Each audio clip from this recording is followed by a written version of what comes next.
Welcome back to the Garden Fresh podcast. Again, I'm your host, Mason Gardner. On today's podcast, we got our producer, Wyatt. He's gone today, but we got a new Wyatt in the house. Today we got Wyatt Cote, was a winner of the World Series of Comedy and a runner-up of the San Francisco Comedy Competition. It's all good. Dude, thanks for coming on, man. Kind of last minute, hit you up, and you're in town doing the Looney Bin. Yes, I am, and I thank you for getting me out of the house on this rainy day because I would have been in minimum security prison over there. That's funny. So, dude, in town, Little Rock. I know you're from Long Beach, California. Yes, indeed. Yeah. Born and raised, one of the few who is from California. Didn't actually move there. Yeah. Yes. That's funny. What's Little Rock to you, man? Like, what in your head, if you think about Little Rock, what is Little Rock to you? It's affordable. I think that's what it is. Yeah. I was gonna say you can own a house here. Yeah, that's not gonna. You're gonna be. I mean, gosh, I think what people pay for rent here is what people pay to park their cars where I live. Dude, that's what people pay for a garage parking spot. So but now it's cool. I haven't been around as much as I'd like to because every time I'm here, I'm without a vehicle. Right. Yeah. So my Uber driver on the way over was like, "You ever do any sightseeing?" And I was like, "Well, no, but what sights are there to see?" And he's like, "I mean, I don't really know." Nothing. Yeah. I was like, "Okay." Coffee shops, maybe like minimal coffee shops. Oh, well, hell yeah, dude. So I'm curious, like being from Arkansas, not from Little Rock, but from Arkansas, when you get somebody that's from, I guess, a state or a town that is more like desirable, I always wonder, like, you know, what does Arkansas look like to somebody? Because I know the stereotypes, but like, how does it feel when you come here, you know? Or just maybe even in the South?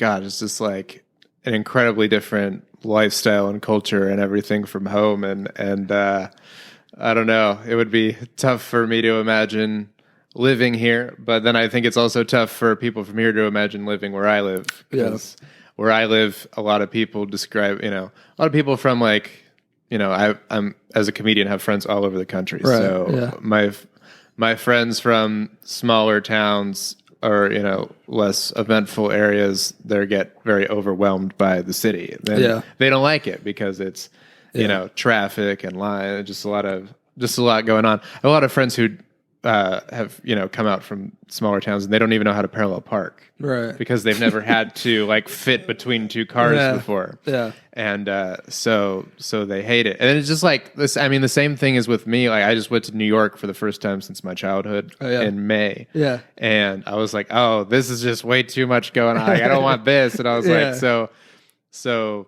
There's levels to it. New York to me is what like Long Beach is to a lot of we're all on different kind of levels, and the other thing I've learned from having just knowing people all over is that everyone just kind of used to what they're raised in, like that's their comfort zone. I mean, I know people who don't like California because it doesn't get cold enough for them. Right. Like I have a buddy from Chicago, and he's like, "Oh no, I like this cold, like it's snowing out, and, freezing temperatures." And he's like, "Oh, I like this." Yeah. And I was like, "Well, yeah, you're used to it. Right, it feels like home to you." So a little nostalgic or some shit. Yeah. And I mean, I went to college at the University of Hawaii. I lived in Hawaii, and a lot of people think that's like this, paradise to live in. And it is, but a lot of people went home after the first year. For real? Yeah. I mean, a lot of my friends out there, I mean, these are people from like Indiana, Philadelphia, New Jersey, and they leave after a year because I think first off, the initial thrill of being in Hawaii kind of wears off pretty quickly. It's very beautiful and fun, but it's far away from everything. So, when you're in the continental U.S., you can get to a different, you can pop over to the mountains or pop over to the desert or pop out to the coast in like a couple hours. And there it's just like, you're there. You gotta fly 6 hours and pay $800 to go anywhere else. You know, Shit. the flight to the mainland alone, it's like a 6-hour flight from California to Hawaii. Like Damn. it's like flying across the country. That's crazy. So I think people just kind of miss their home and like, you know, the families, the food that they're used to. Just like I think they kind of go to Hawaii for the year and then just Wears kind of off. are like, all right, I'm ready to go back home now. Yeah. And Damn, that's funny. So like on the way over here, you were talking to me like you love surfing. yes. Why Like- was it pretty rad to surf there? Or? Yeah, it is. And so I grew up surfing. I grew up a competitive surfer. Oh, shit. And Yeah. I was, I was a sponsored competitive surfer in high school. I never turned professional. But yeah, I went to Hawaii because I was never a good student. I wasn't really into school, but I just went to college because I was always told it's just what you do after high school. Yeah. So I wanted to get out of California but still surf. Yeah. And the East Coast sucks for surfing. Yeah. And so Hawaii was just kind of what I defaulted to. Yeah. And yeah, it's definitely another world surfing over there. I mean, California in comparison is child's play to Hawaii because California is pretty small waves, usually, especially where I live. I surf mostly Huntington Beach, so it's a lot of small waves, and it's very crumbly and weak, like low risk, like you're not really going to get hurt. And Hawaii is like way more intense, like like not Mecca, but could be. I mean, pretty much, yeah. Yeah. I mean, in the U.S. for sure, Yeah, for it's sure. definitely one of the winter on the North Shore of Oahu, which is the island that I lived in. You know, their winter is like they get massive surf there, and the month of December especially is when there's the Triple Crown of Surfing goes on, which is like one of the most major events in professional surfing. Yeah. So every who's who from all over the world, all eyes are on the North Shore of Oahu in December. I mean, it's jam-packed. Every professional, every major professional is in town. The magazines, the events, like all that stuff. The brands, like the companies, like the major surf companies, Billabong, Volcom, Hurley, they own houses on the North Shore.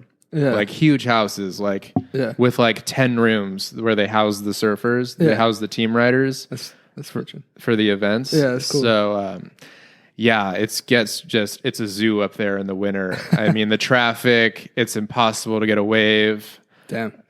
Are you in the winter there? Like, are you in wetsuits like you would be in California? No, it's trunks all around. I mean, I almost never saw the temperature get below 80 degrees there. Fuck. And the water temp stays like around 80 as well. Hell yeah. So even it's just year round, like tropical. Yeah. Are you in wetsuits in Huntington Beach? Yeah. It's just too cold. Most of the year. Yeah. In the summer and maybe a little bit into the fall, you can be without a wetsuit. Yeah. I think I've worn trunks as late as October before, but yeah, most of the year it's, I'd say 10 months out of the year, you're in a wetsuit. Yeah. I'm trying to think like California story. I mean, in San Francisco, I don't know if anybody even goes to surf there, but they're surfing. There is some pretty intense surfing off of San Francisco, actually. Yeah. So I was out there and it was July and the air temperature was like 60 and I was like, shit, I know it's cold as hell out there. Yeah. San Francisco gets hit with like the coldest. Really? Some of the so once you go up north, the water is cold year round. Yeah. Even in the summer, like the dead of summer, you're still going to be in at least a 3 millimeter full suit. Really? So, I mean, I was in San Francisco for 3 weeks in September, in the San Francisco comedy competition, and I was staying in San Jose, and we got a heat wave, and it was like upwards of 100 degrees in San Jose, and then you get to San Francisco, and it was like 70. Yeah. Because of the bay and crazy, just the. They still get some hot days, but even their summer is like the Southern California winter, pretty much. I don't think people outside of Arkansas know that. If you haven't been to San Francisco, like you don't realize like I think I had like a light jacket, and I was like, shit, I should have brought something else, because it was like when I woke up in the morning, it was like 50 and like foggy and windy as shit, and I was like, the hell? Yeah. Yeah. Oh yeah. Yeah, you can be wearing a hoodie in the summer there easily. Yeah. And the other thing, a lot of people that haven't been to my area, like coastal Southern California, a lot of them don't realize that it's not hot like year round. Yeah. Because I've met people that have never been there that are like, oh, do you even like own a jacket? And it's not like, Hawaii or South Florida where it's like tropical climate. Yeah. It's just like, it doesn't get cold there. Like it doesn't snow. Right. Like, but so it's always people from like Detroit that are like, oh, California's not cold. And I'm like, well, I know it's not cold relative to Detroit, but you're not necessarily going to be out tanning in January. Right. We get the occasional out of season heat wave where it'll be 80, 90 in the winter. Yeah. But for the most part, it's like 50s to like the low 60s. Yeah. High 60s is pretty common. So it's not, I know that's not cold, like, but it's not like, it's not tropical climate. No. Like you're going to need a jacket. Like, well, like I have family in Illinois, Chicago area, and they come down in the summer here. And here for people in Arkansas, like it's humid and it's always pretty freaking like sticky and sweaty out here in the summer. Yeah. And like it'll get like, say it gets like 70 at night, people start putting on hoodies and shit. And my family from Chicago are like in shorts, like they're just living it up, you know what I mean? Because they're so used to it being cold, That is the human adaptation for, you always, I mean, I remember moving to Hawaii and being like, I will never wear pants again. And sure enough, like within a couple months, I would wear jeans to like go out at night, Yeah. And even like getting up like 5 a.m. to go surfing when it's still dark out, I would put on because I was on a moped. Yeah. So the wind's just hitting me. So I'd put on a hoodie, like 5 a.m. to go moped to the beach. But I was like, man, my first year, I would have never done that. I'd have been in a tank top, but it happens. Yeah. The mind and the body adapt to their situation. So let's talk about, you're from Huntington Beach, or from Long Beach. Beach, surfing Huntington Beach. Yeah. On the way over here, we were talking about my fiance's a mental health therapist, and you said that you went to like a youth. Yes. Yeah. Troubled teen. Went through the troubled teen industry. Yeah. So it's an inpatient thing, right? You call yourself patients, or are you like no? residents? We didn't really have a term for it. I think we were just students. How old were you first? I was 15 when I got sent away. Oh, okay. So from Long Beach to there. Yeah. And where was that at? So I went to the wilderness program first sorry. I have a lot of questions. Okay. Wilderness program, like it's like another like youth troubled teen thing. So usually the way that it works is most of the students who get sent away, they go to a wilderness program first, and then they go into like a treatment center. Right. Some go directly to a treatment center, or some just go to the wilderness and then go home. Yeah. It depends what your parents want to do, but right. They always like, once you get to the wilderness program, then they find a way to get, they'll tell the parents like, oh, like he can't go home yet, like he's got to go to and some of these wilderness programs, own treatment centers and funnel the kids straight into the. Yeah. And they're just making cheese off of y'all being there, right? Oh yeah. Yeah. Ton of money. Yeah. Ton of money. It's like $9-10 grand a month. Fuck. So were you like kicking in windows? Like what got you sent over there? No. Well, I was kind of,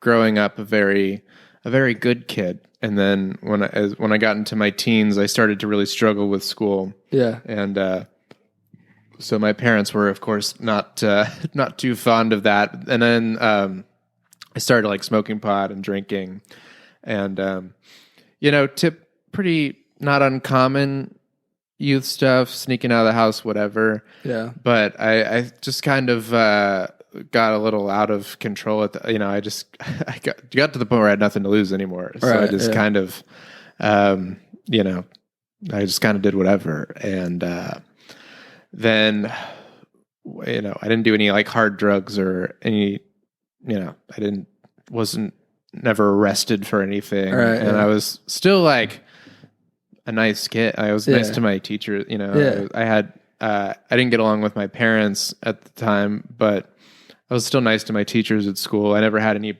didn't have good grades, but I never got like thrown out of school or anything like that. And so then, I'm about 2 months shy of my 16th birthday, and I'm getting woken up at 3:30 in the morning by my dad. It was my dad who woke me up, and he was well, I was on the surf team at my high school, so I thought I was going to surf practice because I would get up at 5:30 in the morning when it was still dark out and go to the beach. So I thought he was just waking me up for surf.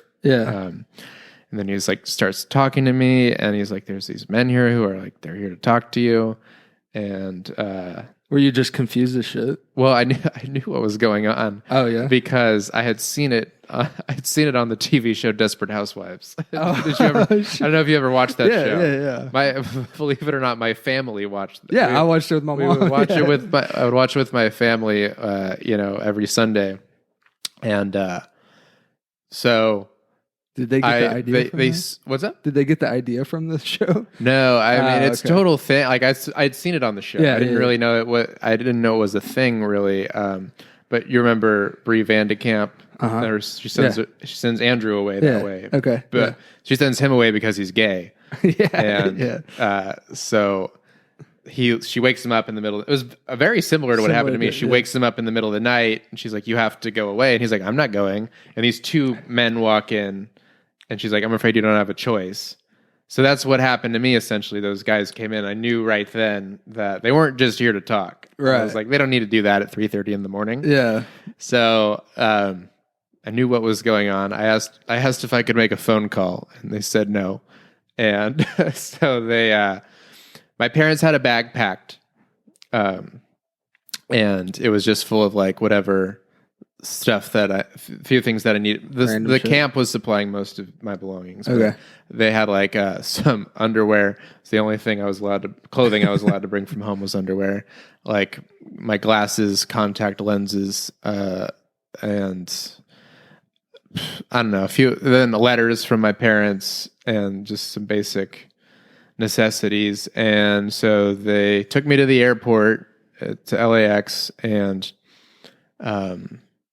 they flew me out to Boise because my wilderness program was in Idaho, a town called Gooding, Idaho. Yeah. Is just like total desert. Yeah. So they drive me like hours out to the desert. And you're just like, I had never heard of a wilderness program before. And they drive me to like the small town doctor's office to get a physical, and then drive me like further out to like base camp, which is where I figured I'd be staying, which is like this little building, but that was just to change. And then they drove me further out. So I found out I was going to be camping the whole time. Damn. So these wilderness programs are essentially like, they're outdoor programs. The purpose, I guess, is to get you just away from everything. So you have no contact with the outside world. You can only write letters to your immediate family. Okay. So your parent, I was able to write my parents and my sisters. Yeah. That was it. And you can write maybe certain other people if you get approval. So the purpose is kind of get you away from everything. You don't have your home clothes with you. They give you, the clothes you're going to be wearing. So you have no like identity to like create cliques that might separate you from the other students, like no brands or like none of that stuff. So the first part of it, my first day, they drive me like out, and there's one of the articles of clothing they give you is a bright orange hoodie. Yeah. Like, prison orange. And I see like maybe 2 or 3 other kids all spaced out, wearing these orange hoodies. Yeah. And they're like, okay, well, here's your campsite, and they drop me out with a trash bag full of stuff. Yeah. And they're like, someone will be by here. There's instructors that'll be by momentarily to talk to you and tell you what's up. Yeah. I'm just like, okay. So I'm just sitting there, 15 years old, totally in shock. You just got kidnapped, right? Yeah. Yeah. I mean, I was supposed to be in in English class right now. Yeah. So I was like, well, I'll wander over to one of these kids' campsites and I'll talk to them Yeah. and find out what the fuck is going on. And I start, and they gave me a brief idea of what I was going to get into on the plane. But Yeah. The escorts that they called was what they called the people that took me out of bed. They seemed like they didn't really know what they were talking about. Really? And they told me I was only going to be gone for 3 weeks. And then I get there and the people that drove me out told me 4 weeks. So things are already starting to not line up. Yeah. So I was like, I'll talk to one of these other kids. Yeah. And so I got off maybe 3 or 4 words before I heard, hey, who's talking? And I was like, oh, wow, I cannot even talk. So I walked back to my site and the instructors came over and they're like, you're in what's called orientation phase. So you'll be here for like a couple days and you'll learn the ropes of like the equipment and like how to like, we didn't have like backpacking backpacks. Yeah. We had to like lay all of our stuff on our sleeping bag, put that on top of a tarp and then roll it up and then tie it and make our own backpacks essentially. So they're like, you can't talk to any of the other students while you're in the orientation phase. You can only like talk to your instructors and you can only ask them questions about like what's, the equipment and stuff like that. You can't just like make small talk. You can't like... Dude, this is tripping me out. Yeah, you're not allowed to be like, so like, how about this weather we're having? Yeah. You have to be like, what is this for? And so the first day they like taught me how to like spark rock a fire. Yeah. So I had to like, they gave me a little flint thing. It was like a nail file that had been like bent like to like fit around your knuckles. So you would hit it up against a rock and get it into like what they called the tinder bundle, which was like and you would have to blow it into flames. Yeah. And that's how we started our fires. So they just gave me showed me the ropes of like that. And then they had me cook my dinner. And I remember like throwing up part of my dinner and they still made me finish eating.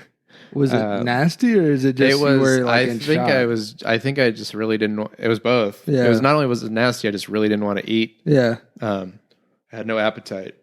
So imagine. So despite throwing up, they're like, if you don't finish it tonight, you have to finish it tomorrow morning. Like you have to eat like the allotted amount. Yes. There was a required minimum and maximum amount of food that you could have. So you had to like get in between that for every meal.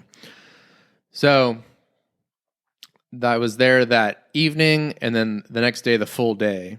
And I was so like, still just so confused because I wasn't allowed to like talk. There was no one I could really talk to. Yeah. And they had this guy, I don't know what his position was at the school, but he was one of the higher ups, like some type of manager or something. And he came along to like kind of chit chat with me and like, I think try and provide a little support. And then on the morning of my third day, they're like, all right, you're going to go with your group now. So they drove me out to meet up with a group that had been, you hike every day and you set up camp at the end of your hike. And you essentially just, by the end of my stay, I knew this desert front and back. So they drive me out to be with the group. But now I was in what was called the individual phase, which was you're with a group, but you still can't talk. And you get a therapist that comes out twice a week. Yeah. And he talks to like each kid in the group, but he only talks to you for like 20 minutes. Yeah. And that's like really all the therapy you get. Would he give you any like lowdown on what's going on, or you just have to like, is he trying to crack your brain? Well, he was just, I mean, from what I remember at first, he was like, oh, like, don't like get hung up on when you're going to get out of here. Because then I found out it wasn't 4 weeks. 4 weeks was the minimum and 6 to 10 weeks was the average. So you don't have like a set date that you're getting out. They release you when they feel you're ready. So and this is all happening to me at 15 years old. Yeah. So was most of the kids around that age? Yeah, between 15 and I think there's it's between 14 and 17. And you can if you turn 18 when you're in the program, you can you can legally leave, Yeah. but like you don't really have a way to get anywhere, you know? I don't know what the deal is. There was one kid who turned 18 when we were out there, and he decided to stay and finish out the program. Oh, okay. Then there was even a youth group for like 11 to 13-year-olds, but theirs was not as intense as ours. Yeah. They didn't have to do all the stuff that like the hiking around. They were pretty much just around the base camp. Okay. And they would, do like little activities during the day. So it was not as, not quite as brutal, but, I remember like they would have like group discussions around the campfire every night. Yeah. But it wasn't with a therapist. It was just like with the instructors, and you had to like, you would take turns speaking. So you like hold a stick when it was your turn to speak, and then when you were done talking, you would hand it to the next person. And you can't talk out of turn. Damn. So you would kind of just like discuss whatever was going on with your life, and when a new kid came in and was finally part of like what they called the family phase, which is when you're allowed to talk, which took me about 11 days. So plus the 3 days at the orientation base. So it was like, pretty much 2 weeks that I was not allowed to speak. Fuck. Yeah, it was brutal. And, when you get into the family phase, then, but I would always, eavesdrop on their group. Yeah. Because they had to keep you within a certain proximity of the discussions. So I would sit there and always be eavesdropping. So I had an idea of like who all the kids were and what they were in for, as you would say in prison. So I kind of knew who all of them were before so I would, it was like you wake up in the morning, eat breakfast, hike, get to your camp, eat lunch, set up camp, do like various kind of like random activities throughout the afternoon, get dinner ready, have your group discussion, and then you would go to bed. And we were not allowed to change clothes. Was probably the most disturbing part of it. You could change your underwear once a week. That's all that you got. And not smelling like straight ass. Oh, we smelled horrible. Yeah. But that's another thing is you just get used to like the smell of like, like you're homeless so. Yeah. I mean, I feel like a young boy already stinks. So like just running raw out there is wild. Yeah. So you get a shower every 3 weeks when you're at the wilderness program. That's it. And then once you're done showering, you put on the clothes that you already stank in. The same clothes, you put them right back on. And that was the worst feeling of like just like oily, like crusty clothes. Yeah. Like you feel fresh for like 10, and your showers are short. They're timed. They're like 10 minutes. And you feel fresh for the first time in 3 weeks. Yeah. And then it's immediately taken away from you. Like to anyone listening, try taking a shower and then putting your dirty clothes back. Like it sucks when you've been wearing the clothes for one day. Yeah. Yeah, for sure. So imagine, 3 weeks. And every 3 weeks you hike your way back to base camp and you get to shower and then you get spat right back out. Fuck. And so this whole time that I was when I was gone, when I got sent away, I did not know that I was going to be going to another program afterwards. So you thought once you got out of this, you're going home? Yeah. And they told, my therapist... Are your family writing letters back? Like, are you able... So are you discussing like the current, like your current status with your family, or could you talk to them about that? So we would write back and forth, but most of the communication's kind of like your parents talk to your therapist directly. Yeah. Like on the phone. But were you like writing like, "Hey, get me the hell out of here," and they're like, "No, you got to stay in there"? Or how? I probably tried to plead a case when I was, but they're very like, their goal is to keep you in there, and your parents are very heavily coached not to give in. Yeah, I'm sure. They want that money. I don't know anybody who successfully talked their way out of going to these programs. And when your conversation is kind of like taking that direction, they like shut it down immediately because, and this is where the shadiness of it comes in because, when Paris Hilton kind of exposed these places, you kind of realize like the pipeline of like how they get you into that place and how they keep you there. And I did some research on all that goes on behind the scenes, and I was like, this is kind of all what happened to me. You get like what they call, I think it's called an educational consultant that comes out to visit you near the end of your stay to help you determine place to go. Yeah. And those educational consultants, there's not like any like real formal training for that. And they get bonuses based on pretty much how much money they can get your parents to spend. So the longer of the program they can convince your parents to get you in, the more money they make. So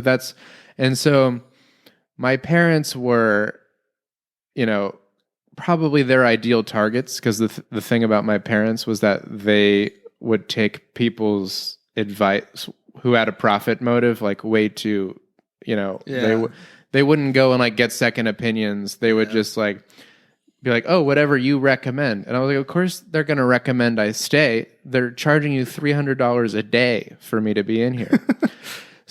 And they're not giving you clean, like it's not costing them $300 for you to be there. No.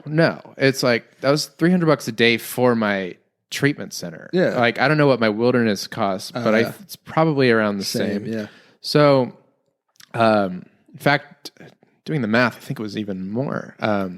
But the way I got funneled in there was my parents were like, okay, you need to go to a therapist. So they had me see a therapist in my neighborhood, and I only met with this guy one time. And they're like, when I went in, they were like, whatever you tell him, he can't tell us. There's because therapists have like the anonymity. They can't disclose thing. Yeah. They can't disclose what you tell them in a session unless it's like plans to like kill yourself or someone else. So that was the first kind of con from my parents, was they're like, you can tell him anything.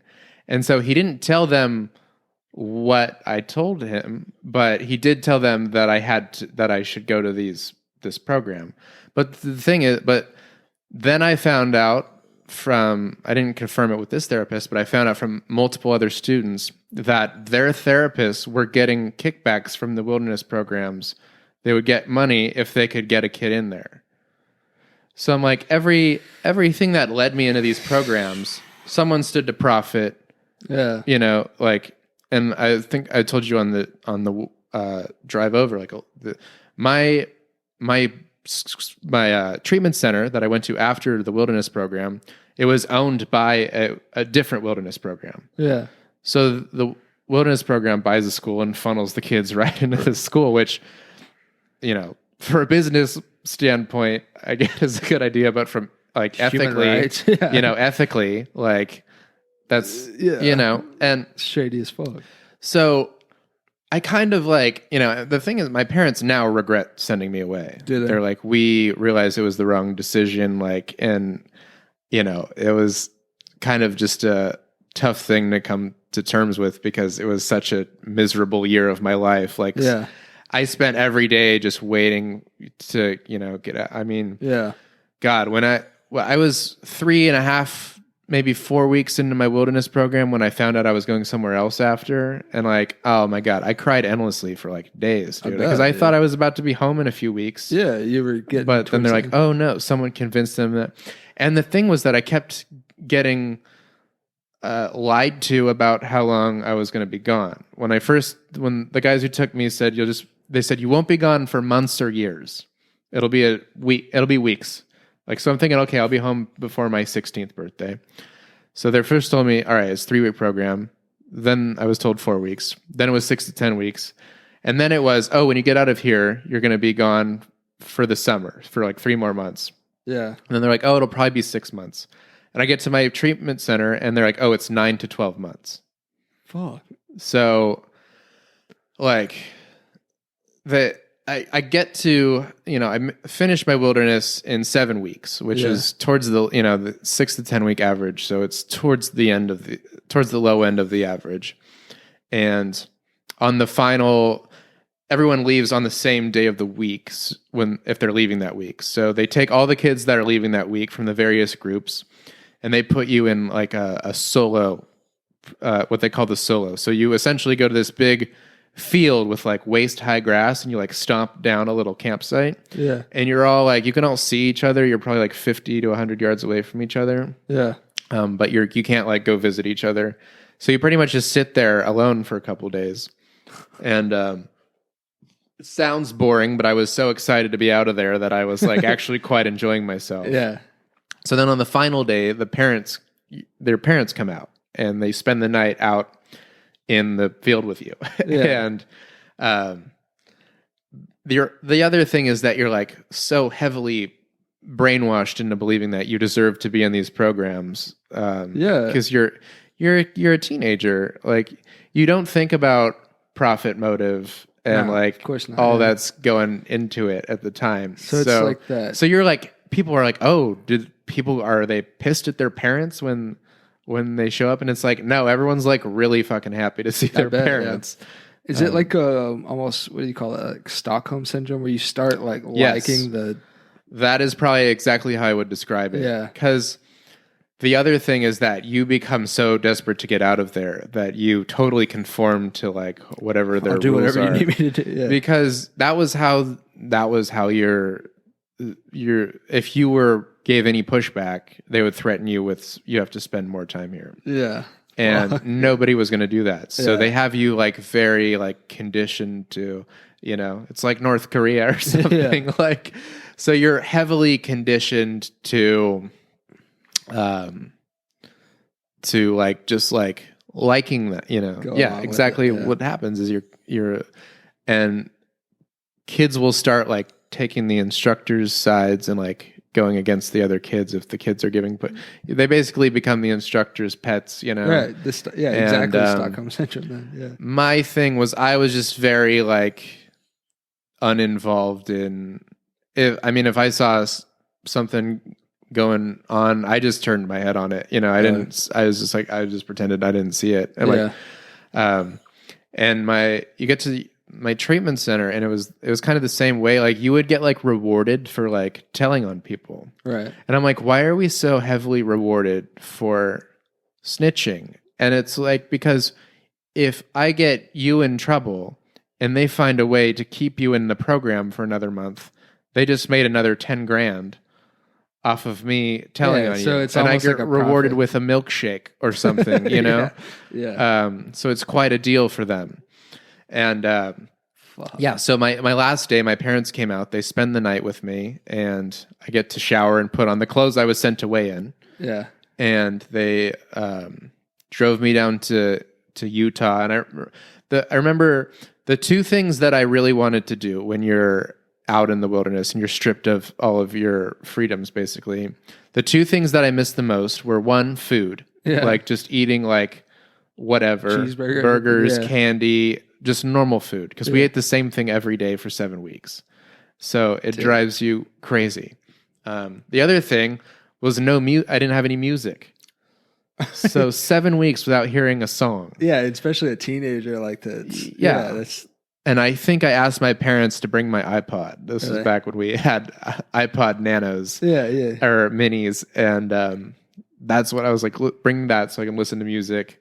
And we would literally on hikes just sing, because we would find a song that we all knew and all kind of liked, and we would literally just sing on the hikes, and that was the closest you could kind of get like to T-Pain listening. songs. Like, what y'all know? I was like, Death Cab for Cutie and Yeah. Blink-182, and That's funny. Like, so they drive me to my treatment center, and then that was in Provo, Utah, which is like the Mormon capital of Utah, where BYU is, and pretty much everyone working the school is Mormon. Right. I'd say 80% Mormon staff. And sidebar, me and Mary Kate want to eventually move to Utah, but her therapist, like work, we're worried that it's going to be tough that she's not Mormon.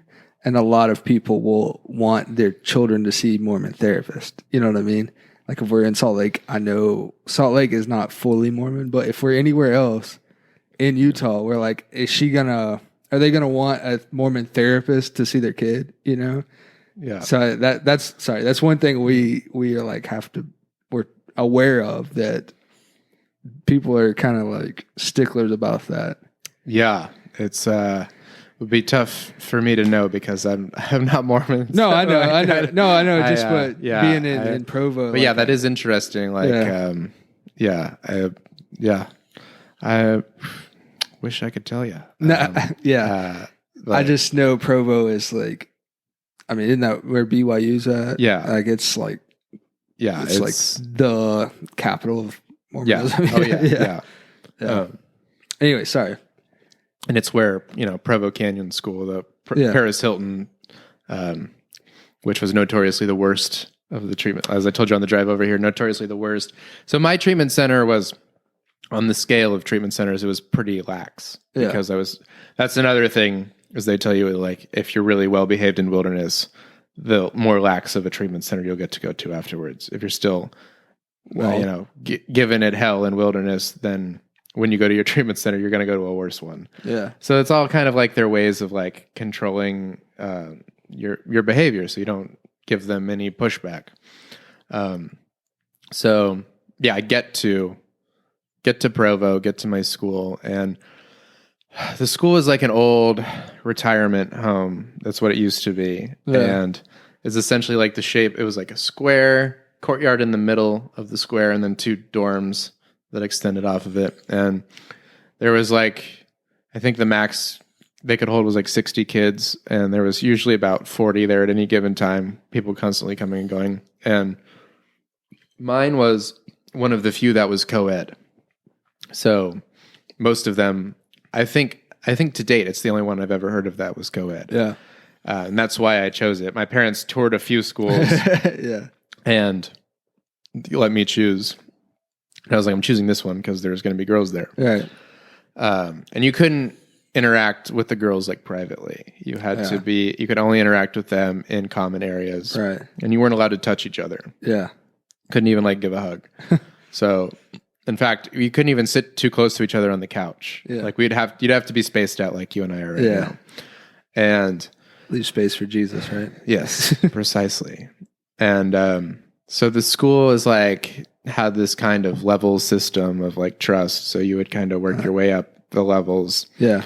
And, more freedom would come with each level. So every door at the school was like key carded. You had to use a key card to get in and out the doors. Yeah. So you couldn't just wander freely. And after like a month, they let my parents come out and visit me for a weekend, and they let you go off, to a hotel with your parents something. So we went to like the Sundance Resort, and they brought my sister out, I believe. And then the next month, they did the parents came out again for a weekend, and then like after 3 months, I was able to go home just for a weekend. I was home for like 36 hours. Yeah. My first time home in 5 months. How'd that feel? It was great, but it was, like I was under like super close watch. Like I couldn't, I was pretty much just stuck with my parents the whole time. Yeah. It was I got in on Friday night and I had to be gone Sunday morning. Yeah. And I was able to have a couple friends like come over to my mom's place and but hang out like supervised, Yeah. And then, as you kind of like work your way up, you got a little longer home visits with a little more freedom. By the end of it, I was pretty much able to like go out. I mean, I could literally like go to a party. I couldn't drink or anything. Yeah. But, you get drug tested as soon as you come back. So you kind of just transitioning your way back into like a normal life of freedom. And so my entire time at the treatment center, I had like perfect behavior, like spotless. We got scored twice a day on a scale of 0 to 4 for our behavior. Yeah. So like 4 was like you really helped someone out, you did something really good. 3 was like you're just neutral. 2 was like you maybe had a little tiff with someone, all the way down to like 0, which was like you got into like pretty much a physical fight with somebody. So my entire time, I never got lower than like a couple twos. Yeah. For like something like a verbal argument with another student. Yeah. And they still tried to, when the 9 months came up, they still tried to keep me in there for 12 months, despite having like, I mean, they would cook up whatever reason they could to keep these kids. So did there. your parents finally like? Yeah, they were like, he's not fine. staying for a year. Yeah, like, this is enough. You know. Yeah. But yeah, there was a lot of like, again, in there, we didn't have any real contact with the outside world. We had, we could talk to our parents on the phone. We could talk to like approved contacts after a certain point. So if you had like a girlfriend back home, you could maybe call her. Fuck, dude. But yeah, it was, no.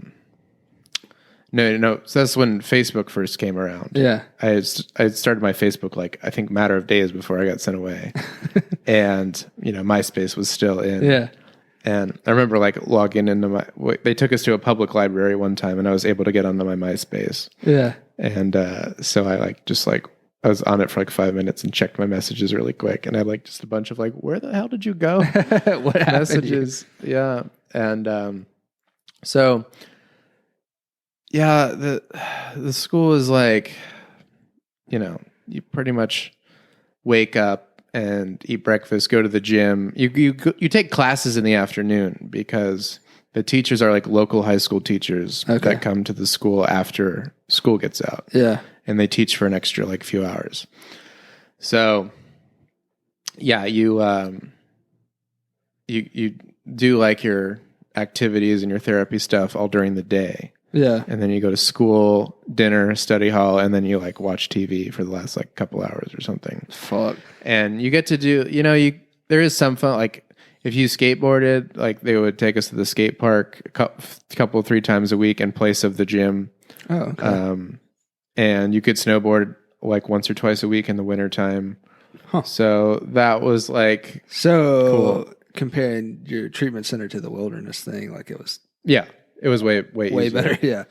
So, should I have a lot of questions about that? Like, one, your mental state when you got back, were you like nervous to like want to like get back out to your normal life, or are you like, because like, you know, that shit happened to you like overnight. You got pulled out of your bed, 3:30 in the morning. Were you nervous to be like, I want to live the life I want to, but I don't want to go back to that shit. You know what I mean? I was like, I mean, I was very like, I'm not going to do anything reckless enough to get me sent away. Because but you know, I started drinking again, like, you know, a couple months after I got out. Yeah. I didn't do anything else though. I didn't even smoke weed. In fact, I hadn't even smoked weed till like last month. Oh, really? Like I just never got back into it, and I don't think I'm going to get back into it. I don't think it was my thing. Yeah.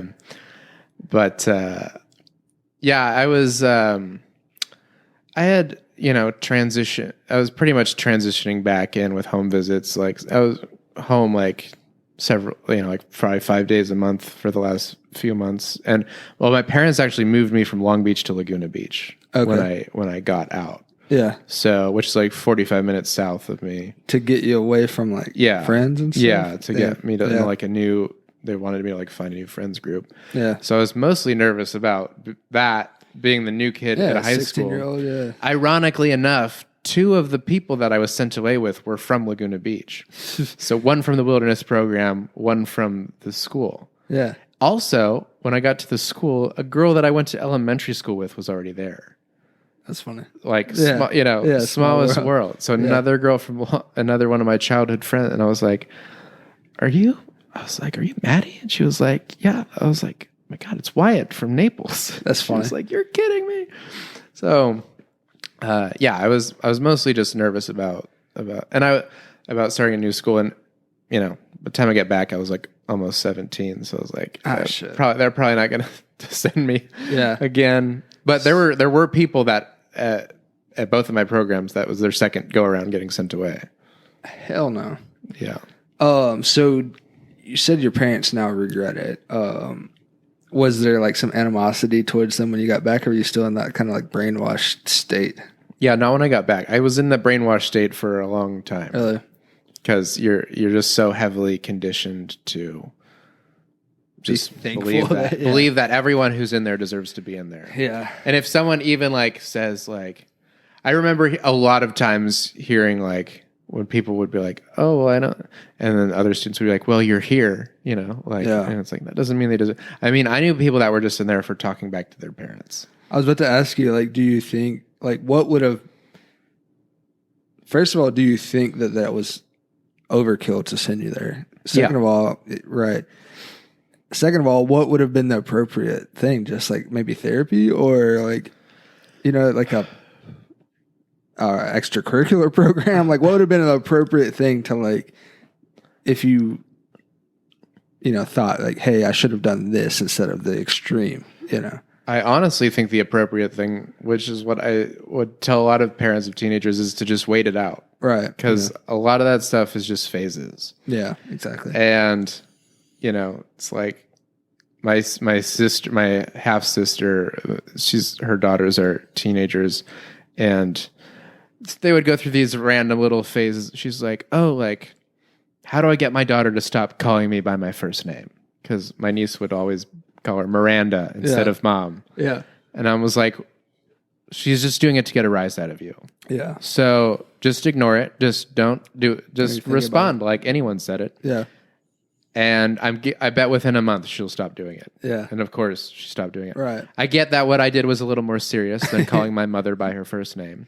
But I was actually already kind of coming out of my phase of, you know, rebellion when I got sent away. That's another thing that frustrated me. I was like, man, thought I was doing pretty good for a while. Yeah. What you explained to me, I mean, I feel like I would have thought you'd have like fucking been doing heroin or some wild shit. You know what I mean? Like to have that extreme, like send you off, especially to that wilderness camp where it's like you're eating the same shit, you're wearing the same clothes. Like that's pretty hardcore. Yeah. You know what I mean?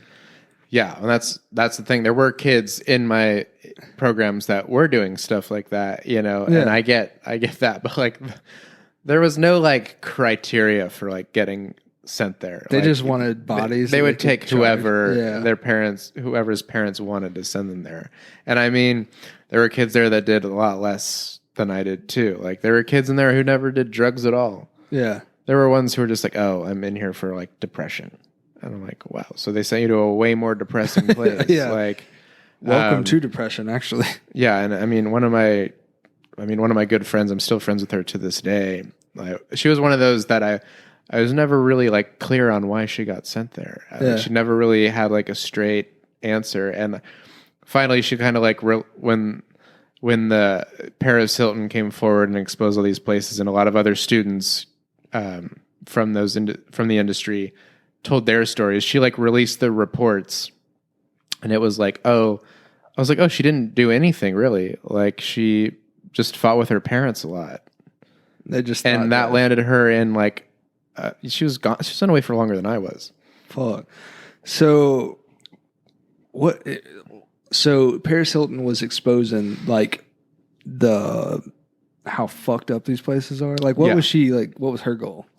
Well, it was in her documentary. That's on YouTube, I think. And if anyone wants to watch it, I think it's around the 1 hour mark that she talks about it. But she just talks about like the raw like mistreatment of like they're abusing. Her school was like abusive, Bravo Canyon School. Yeah. And I imagine she was there probably in the 90s. I think she's about 10 years older than me.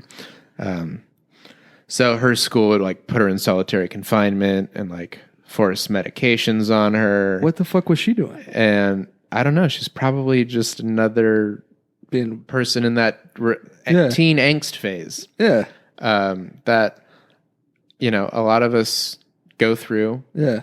Some worse than others. When I tell people what I did, they're like, "Oh, I did that too." You know, like everybody did that. Sneak out of my house and go to parties. Like, that's not an uncommon thing at all. Yeah, I mean, I was honestly probably just sloppy with it and not like, you know. I mean, I like came home and drunk and passed out on the bathroom floor one time. Yeah, it's like a lot of teenagers pass out. Oh yeah, just not always on their bathroom floor. Yeah. Dude, for sure.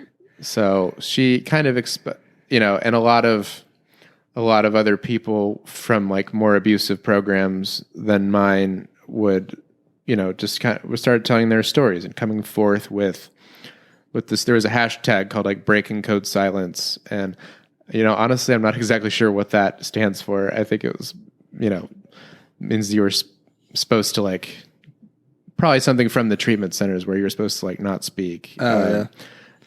So there was just a lot of stories of like programs, these abusive programs, and they just so like manipulate these. I remember they had my parents convinced that I was going to die. I would go home and die if I didn't finish out the program. And if I left early, all of this would be for nothing, and it would be a total waste. And they would have to, at best, send me away and start all over again. So they're just, so heavily coached to like just, and they give these parents so much praise, like, oh, like, you're so strong you're such a great parent for doing this, like you're doing the right thing. And it's just like, they're experts at manipulating people however they want for sure, to. Yeah. I mean, they did it to y'all. They did it to the parents, Yeah. Yeah. Damn, dude, that's fucking crazy. I know when you had mentioned it, I wasn't expecting it to be like that hardcore. You know what I mean? Yeah, it was. Like, I was fortunate that I did not have an abusive. It's a form of.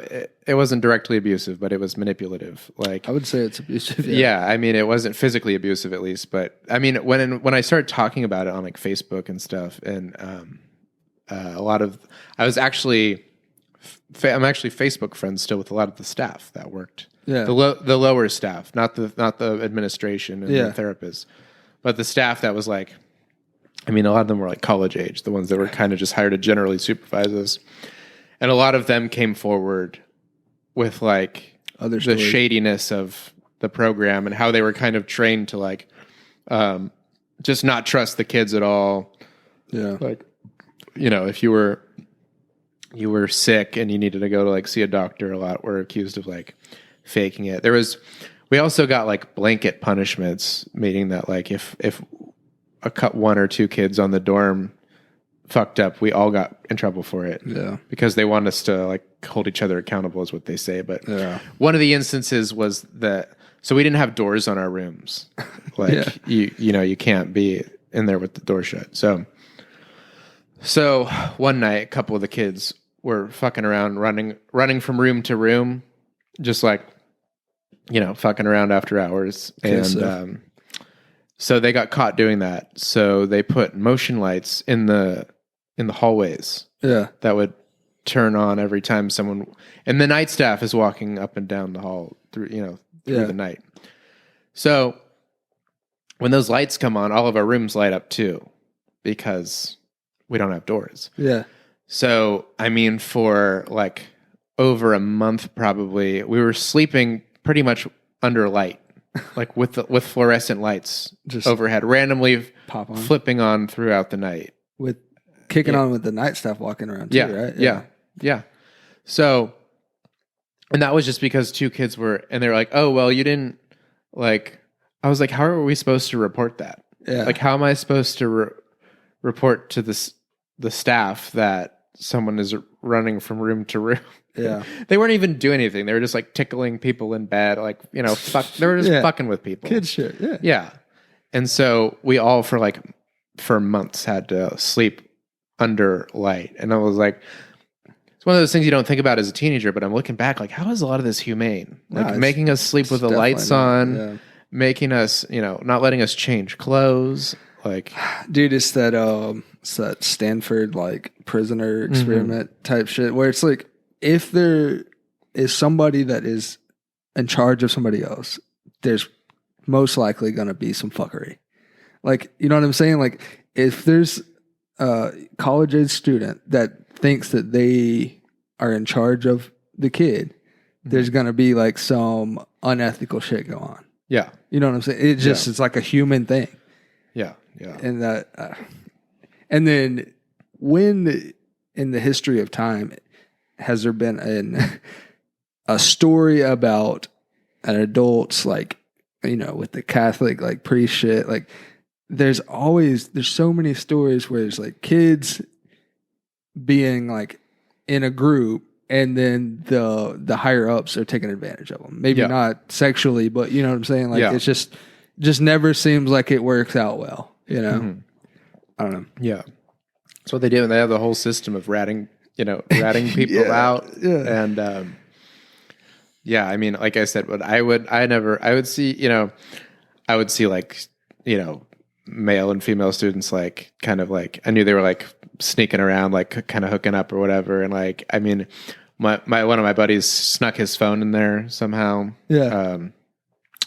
I saw a lot of stuff that I just, I wasn't going to, right. I was just like, I didn't see anything, like I didn't, probably the best way to go about it. Yeah. I just pretended I didn't see it. Yeah. And I was like, I'm just going to be very neutral. Yeah. And I was like, they're not doing anything like, and they, I mean, one of my buddies had like, just some shit like porn on his computer, and they're like, oh, they found that, and they're just like, they're probably going to keep him here for longer. And I was like, but he didn't get sent away for watching porn. Yeah. So stuff that's like irrelevant to the. Yeah. And it's all their judgment on what's bad. Yeah. Mm-hmm. Fuck that. All right, man. Let's get into a few things before we go here. I did have a question as a comic, nationally touring comic. I kind of fucked that up in the intro, but how do you like? Oh, this is a weird kind of break from what we just talked about. But anyways, how do you like kind of choose your lane as a comedian, or do you even try to? You just go with what comes to you. You know what I mean? I'd say, well, ultimately both. I always wanted to be like a road comic. Yeah. That's what I wanted to do, was tour around. Yeah. And so yeah, I kind of like aimed for that, Yeah. And but sometimes you just get like presented with other opportunities, right? Like sometimes, it's a lot of it's like, a lot of comics, what they'll do is they'll get like brought on tour with, if you're a more up and coming comic, sometimes you'll just get like brought on tour with a major headliner. Yeah. They'll just like you. Yeah. They'll befriend you. Yeah. And that's kind of how you get your dates. Whereas I made the contacts with the clubs directly. Yeah. So yeah, I mean you kind of have to go on the road to make the real money, because the money's not in LA. So yeah, I definitely aim to like be doing this, but sometimes the chips don't always fall in that place. Some guys get into stand up and find out that they're better at sketches or acting. A lot of comics become like commercial actors. Right. A lot of commercial actors were stand ups first. That's funny. I didn't know that. So like, to reframe that, like say, you have like Jim Gaffigan type folks where it's like he intentionally is like trying to be clean, but it's still like you don't even think about that when you're watching it. You're just in the comedy of it. Mm-hmm. Do you intentionally think about your style, or do you have somebody that when you were starting that you kind of want to emulate, and then it kind of grows into who you are? You know what I mean? Is that I don't know if that's a.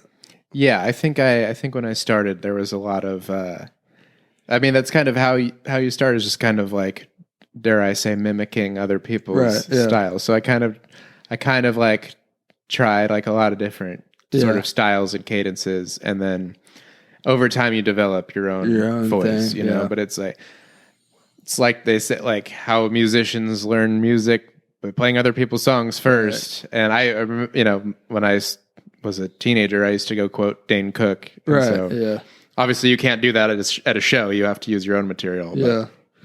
Well, like you're talking about as a teenager, like, I mean, not to get back into the what you call it, but were you thinking about comedy? Like, yeah. You were? I mean, I would say I always thought about it since I was a kid. Oh, and what's funny is like the Wilderness program was where I really started to bring it out like in a public, because when we would be at groups, I'd always at the wilderness and at the school. Yeah. That's when I'd be like, all right, I'm going to try and make the group laugh tonight. You know, like that was kind of always my goal. I remember my buddy Craig Sickler, I'm still in touch with him now, when we did my goodbye group at Wilderness. He was like, I definitely think you have the character and the delivery to like make it as a comedian. That's cool. So that was when I kind of like really like knew that's what I was going to be. That's fucking badass. So, damn, dude, that's pretty fun.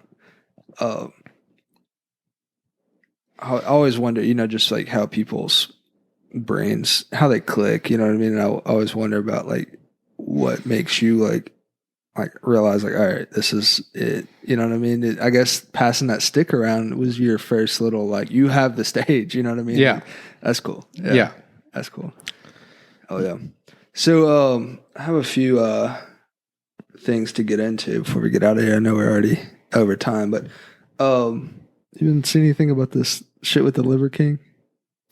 No, I don't. Is that he's on steroids? Yeah. I don't even know who that guy really is. Actually. Yeah, it's just some fucking meathead, but he had been preaching living this clean life, eating raw liver and shit, and then they find out he's spending $12,000 a month on steroids, and he's like 55, cut, sculpted up, and the other day, like Rogan was talking about how there's no way you're 55 and you look like that. And then he started talking about The Rock, and now Rogan's getting shit about that, calling The Rock out. But I don't know. It's just funny how like people try to.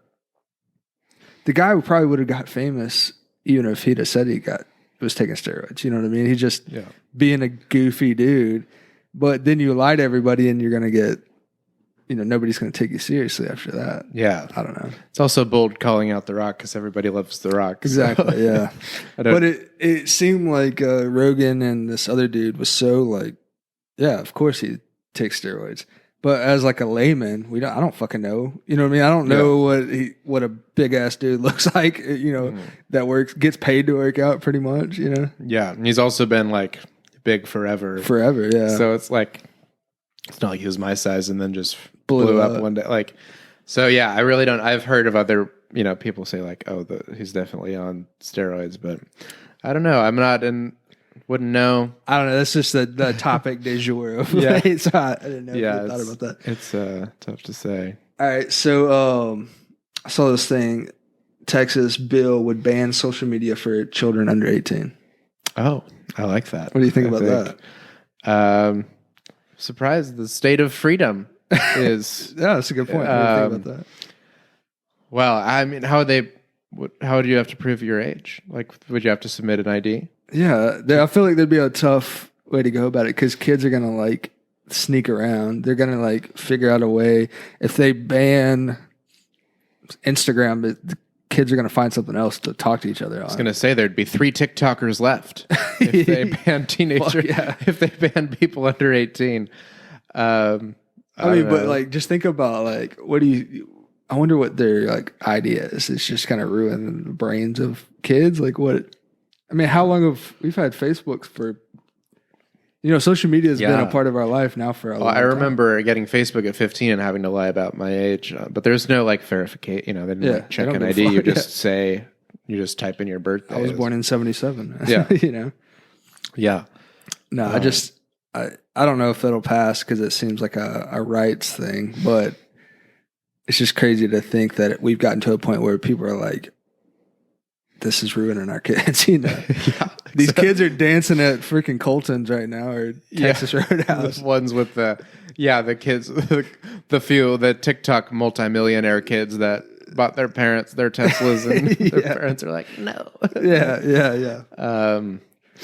I don't know. Yeah, that would be crazy. Yeah, I'm not sure. I'm 31, so I don't know if you're 31. You're the same age? Yeah. Okay. So I kind of like 13 was when I got my MySpace. Yeah. So I remember social media like throughout my child, but it was nowhere near what it is now. No. Like, and we still had like a real life pretty much. Yeah. We weren't doing shit solely for social media at that time. And we could only use it on the computer. we didn't have it in our pocket everywhere we went. Yeah. So, do you remember the internet, like on like your first like flip phone or some shit? Like how clunky that was? You know what I mean? Like how horribly so, and it was like expensive too. Yeah, right? yeah, It was yeah. like $100 a minute. there was no Wi-Fi to get on. Yeah, It was more expensive than parking my car in Los Angeles. Yeah. So yeah, it would be interesting, but I don't. It's one of those things that I don't think they're going to be too successful in keeping kids off of it. You know. Yeah, I don't know how it'd be possible, but it's just crazy to think like people are, I mean, I don't know, everybody's going hard on Elon with Twitter. It's just crazy to think like people are to a point where we're starting to see like the demise of our people because of social media. You know what I mean? Like we're kind of seeing like they think it's a downfall because our kids are on social media. I don't know, you know? Yeah. It's crazy. All right. Next thing is, you know who Young Gravy is? Yes. So Young Gravy has collected 678 bras from his concert to donate to women's shelter and breast cancer charities. Oh, that's like a light Tuesday for me. Does he? I'm assuming that he says that he's going to donate them, right? Yeah. Before they're not just being thrown at will, right? No, I think like he's like, hey, I'm going to do this. Yeah, because I was like, I don't know that Young Gravy's quite on that level. No, I mean, I don't know. I mean, I think he tries to portray himself as like a pimp with like dating like MILFs and shit. But yeah. Yeah, I was gonna say I could see, you know, I could see like Beethoven getting that many bras thrown at him at will. But yeah, what are the corsets? I know he's got to be. Yeah, so I'm assuming those are probably not even the bras that the girls are wearing. I don't know. They're probably just bring extra maybe, ones to throw up. That's just funny though. I'll put this video up on the YouTube, but I thought it was funny. And we got another. You said you have nephews? No, Nieces. Yeah. All right.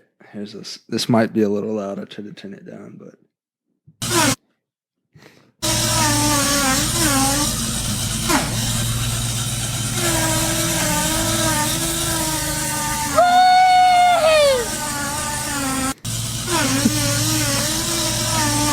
You want kids, dude? What's that? Do you want kids? No.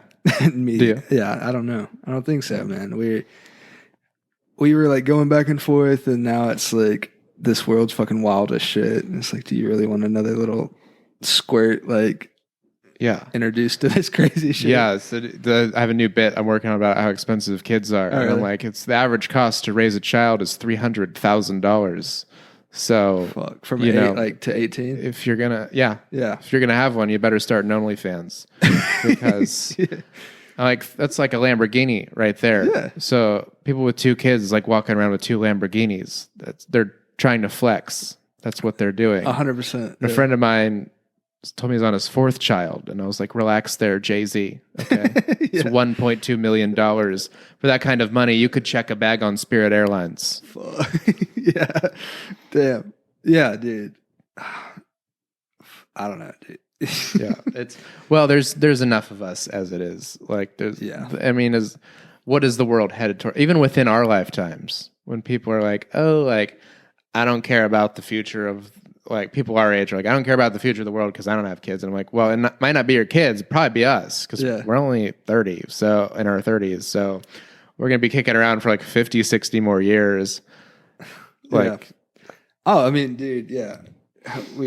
People already live too long, really, you know, and then we're probably going to live longer than them to think about it. So. We're going to live longer, and this, population just keeps growing exponentially. We're running out of space is the thing. Like, out of good space, I should say. Yeah. There's still plenty open where people either need to disperse. Yeah. To go build some Las Vegas in like the middle of Nebraska. Build a bunch of cities. Idea, Just get them started. I know easier said than done. I think they do that in China. Yeah. Just get a hoppin' city out in the middle of nowhere. Yeah. And you get on there fast, bro. You can make some money if you're if you get in there. Yeah. Make some, invest in some real estate, let it blow up. People want to be where I'm at, Southern California, because the weather's good. Right. Yeah. That's the chief reason. Yeah. I don't know why people are in Arkansas, honestly. So, Right. just farmers started having kids, and then we're still here. I guess I don't know. Yeah. I mean, like I said, it's what you're used to. You know. Like, yeah. All right, man. Let's first of all, before I usually ask everybody a final question, but tell everybody where to find you and shit on social, and if they want to see you and stuff like that. So my Instagram is Bad Guy YY, which is a knockoff on Rihanna's name. Rihanna was Bad Gal Riri. Yeah. So I think I've had that name for like almost 10 years now. Hell yeah. So it's Bad Guy WYWY. Okay. So that's my Instagram and my TikTok. I'm trying to get my TikTok going because it's made so many superstars in the comedy world. So trying to get a draw so I can make some bucks off of that. But yeah, I'll be home tomorrow, and then I'm done with shows until New Year's weekend. So I'm off until New Year's weekend, and then the 30th and the 31st, I'll be at Grand Comedy Club in Escondido, California, and then January 4th through the 8th, I'll be back at the Looney Bin Tulsa, where we met. Hell yeah! So, yeah, that's how my next month is looking. Fuck yeah! All right, man. If you had to live one 24-hour period in somebody's life, dead or alive, you can't change what happens, but you're just living and experiencing their life, who would that be and why? Oh, I wish you had given me time to look up something funny for this. I mean, right now I'm going to say Young Gravy, probably. No, I'm kidding. No, not him. Oh, God. It's tough. It's tough because we've been all over the map too, like old presidents. You know what? I would want to live as someone with a skill that I do not have whatsoever. Okay. So probably like, I would say like, I don't know, Tom Brady, like, but if he's playing in a game that day, because I would really want to know what it's like to be like an NFL quarterback. I've never played a single down in football in my life, me either. But I watch it all the time. Yeah.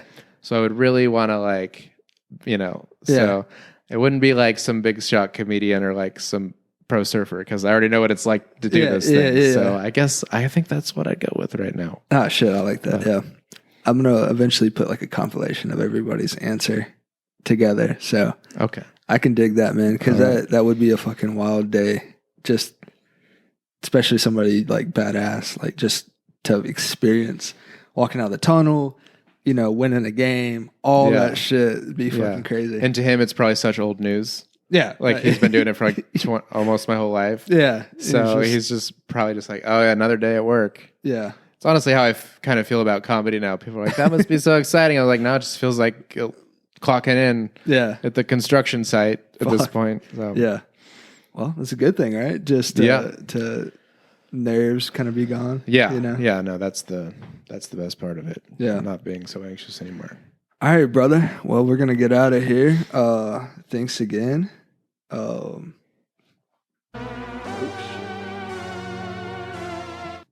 Thanks again. Kind of a badass little timing that you were here and we had met before. Yeah. Yes. Thank you for getting me out of the rain. Yes, sir. And I will see you next time, I'm sure. Yes, sir.